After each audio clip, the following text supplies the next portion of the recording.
It's famine time. Famine, famine. That's what time it is. That's where we are.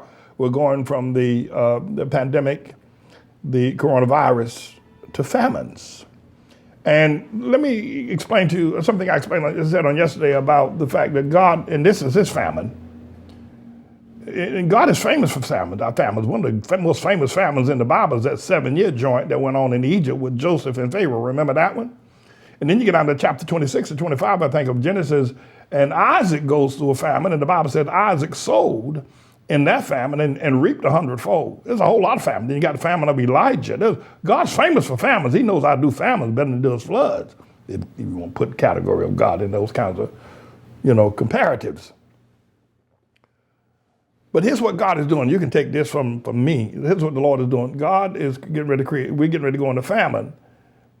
And he's going to shut down the meat packing plants and shut down the farms. He shut down the restaurants, and the farmers are plowing their crops underground and dumping milk up there and wherever they dump all that milk. And then now he's shutting down. God is attacking the meat packing plants, like a $10 prostitute on 42nd Street. And and once the meat packing plants are shut down, then you can't get meat and other food. 6 months from now to a year from now, you're gonna have a major famine. But I'll tell you how Tribulation Trump has written a letter to try to stop God. Let's see how well it works. But the major meat packing, poultry, pork, and beef, JBS, biggest in beef, Tyson in pork and chicken, and Smithfield Farms in pork and chicken. So let me just read a couple of articles here about Tyson, which is the biggest of all three. Tyson will close its biggest pork plant after workers called out sick with coronavirus. Raleigh, North Carolina Dateline, Tyson Foods is closing its largest plant as a growing number of workers become ill from coronavirus infection. The plant located in Waterloo, Iowa had already slowed production because many of its 2,800 workers have been calling in sick. The Black Hawk County Health Department linked the Tyson plant to 182 of the county's 374 COVID-19 cases last week. Waterloo Mayor Quentin Hart called for the Tyson facility shut down. Those were all factors in Tyson's decision Wednesday to indefinitely stop production at the Waterloo facility this week. The company will continue paying its employees while the facility is closed, and the plant's 2,800 staff members will be invited to take COVID-19 tests later this week. Earlier this month, Tyson shut down operation in Columbus Junction, Iowa. That pork plant, after more than 24 workers there became infected with COVID-19. And the company said it would direct livestock headed to other pork plants in the region to minimize, would divert, not direct, pardon me, I knew something, that the company said it would divert livestock headed to other pork plants in the region to minimize the impact of its production. Smithfield Foods also shut down its Sioux Falls, South Dakota plant last week after a coronavirus outbreak there. The Smithfield plant employs about 3,700 people and normally produces 4 to 5% of the country's pork supply, according to the company. On April the 12th, Smithfield CEO Kenneth Sullivan said the Sioux Falls plant closure puts the country's meat supply at risk.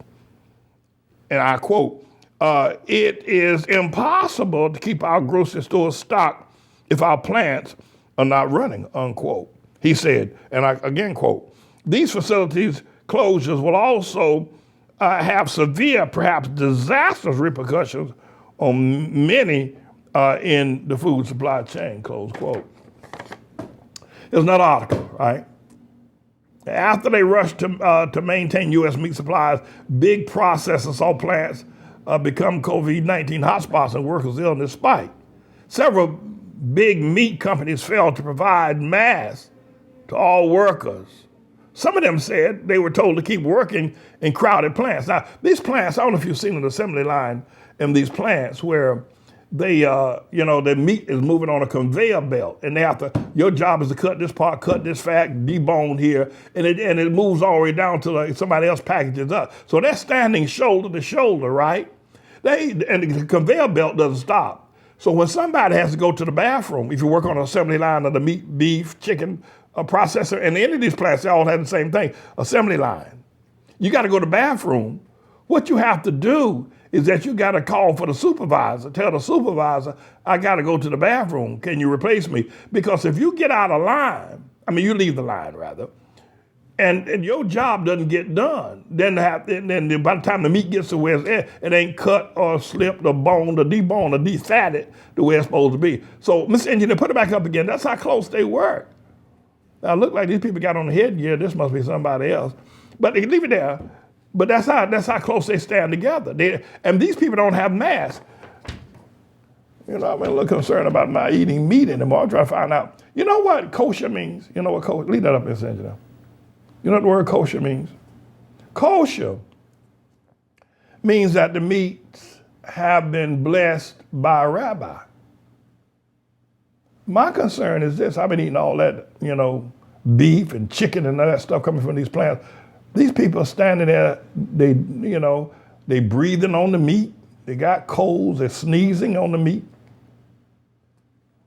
I don't want to turn your stomach against eating food from these plants, but I'm a little concerned now.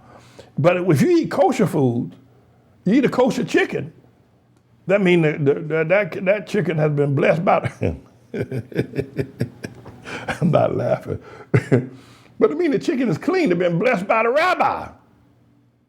This stuff is assembly line people, and I don't mean to belittle these people. God forbid, that is not my intent. God forbid, I'm not belittling these people. Most of these people don't have a high school education. That's why they work on the assembly line of cutting up pork chops. Now the word is pork. But at any rate, it says that 3 of the nation's largest meat processors failed to provide protective gear to all workers. And some employees say they were told to continue working in crowded plants even while sick as the coronavirus spread around the country and turned the facilities into infection hotspots. Now this is out in the heartland. We don't know where they had that chicken thing over yonder in Delaware, but this is mainly heartland stuff out there where the non-believers live. Non-believers in the coronavirus. The actions by 3 major meat producers, Tyson Foods, JBS USA, and Smithfield Foods, continued even after federal guidelines on social distancing and personal protective equipment were published March 9th, according to 25 interviews with employees, elected officials, and regional health officials, union leaders, and federal safety inspectors, as well as dozens of documents, including workers' complaints, filed with local and federal officials, right? And skip down to the next paragraph. Coronavirus outbreaks in more than 30 plants run by these companies and others have sickened at least 3,300 workers and killed at least 17, at least that. According to a review of the news report, the county health reports, and interviews with health officials and workers' advocates. According to workers, corporate policies contributed to the spread. At the JBS beef processing plant in Colorado, employees claim that managers encouraged them to report for shifts even when they appeared sick, according to the workers, and a letter from the county health officials and to the company review by the Washington Post. I guess that's who put this article. So now Trump last night, late in the night, in the middle of the night, issued an executive order by the authority invested in me, President Tribulation Trump, by the Constitution and the laws of the United States of America, including the Defense Production Act of 1959 as amended in the one that you said 60 Take Act and Section 301, Title 3 United States Code, it is hereby ordered as follows. Number 1, policy. That the 2019 novel new coronavirus known as SARS-CoV-2, the virus causing outbreaks of the disease COVID-19, has significantly disrupted the lives of America. In Proclamation 19, anyway, It's a whole lot of goobly glock where Trump writes 4 pages telling these people to go back to work even if you're sick. Trump commands the Sioux Falls plants, the Waterloo plant, the Grand Junction plant. Trump says, open them plants back up again and stop making that meat again. Now, I don't know where they're going to find workers because, you can't just go out in the streets and find a meat packing plant worker. They got to be skilled at that. But send them back to work even if they're sick, because Trump realizes this, that if these plants shut down and there ain't no meat coming to the supermarket, it's the beginning of a famine. The problem is, let's see who got the biggest voice. Let's see whether coronavirus is badder than Trump, because you can order them open up, but you can't get a sick worker. Let me tell you something. Anybody who's had the coronavirus of any means know that you can't go to work, homeboy. At least for 2 weeks, at least for 2, 3, and sometimes 3, you just ain't no good. You're aching, you got a fever. You can't go to work. You can't step out. You can hardly make it to the bathroom, let alone to an assembly line. So let's see how effective this edict that Trump has ordered. But Trump is desperate. You would think this fool would say something compassionate like, we are concerned about the well-being of people who have to work on these assembly lines, and now this disease is spreading through the plants, and 17 people have died, or at least that's what's happening, and literally thousands of people are now infected with it, and we're very concerned about that, and maybe we ought to send the Army Corps of Engineers to these meatpacking plants. I'll come up here to Harlem and get some of these unemployed people. And take them out there and train them how to chop pork chop. I don't think it's going to work, because you can't force sick people. Oh, Lord have mercy. Let all these boys go to the meatpacking plants out there in Sioux Falls, Idaho, Waterloo, Iowa. But I don't see how it's going to work. I don't, because Trump can order all they want. You can't get sick people to go to work. And you can't get a dead man. Now you put a stick, stand him up, make a dead man chop pork chops and cut off the chicken wings, right? And make the hamburger meat. I don't, so what time is it? It's famine time. It's famine time. There's going to be a scarcity of food. And I hope y'all are stocked up.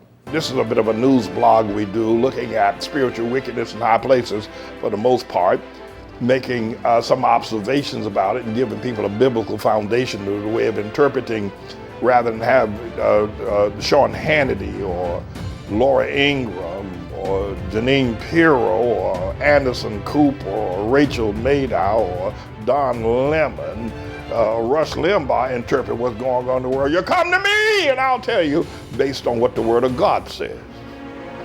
They'll just give you their worldly, sinful view. But the Manning Report will tell you what God has said, whether to say yea or nay, whether to go or to stay. You'll be led by the word of Almighty God. Come to the Manning Report on a daily basis to interpret the spiritual wickedness in high places, because there's plenty of it that's going on. And so I am he. I'm the Lord's servant, James David Righteous Rebel Manning. And I'm here to serve you with news and information.